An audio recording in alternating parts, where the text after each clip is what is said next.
Xameyni hərbi vəziyyət elan edərsə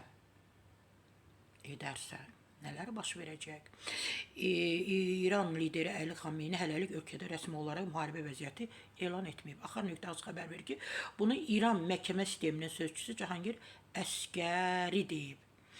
Müharibə vəziyyəti elan olunarsa, məhkəmə prosedurları fövqəladə vəziyyətə keçərək xaricilərlə, xüsusilə də İsraillə əməkdaşlıq edənlərə ən qısa zamanda ən ağır cəzalar veriləcək və qanuna uyğun dayandırılacaq, o bildirib.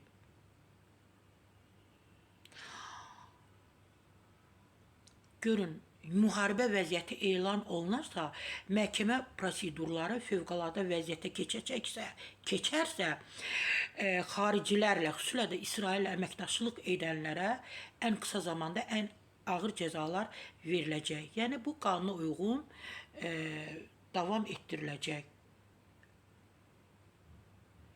Yəqin ki, ölkə daxilində olacaq da. Mən düşündüm ki, bu qanun bütün dünyaya şamil olunacaq. Təbii ki, onların ölkə daxilində kimlər ki, İsraillə əməkdaşlıq edir, onları ən qısa zamanda ən ağır cəzalar gözləyir.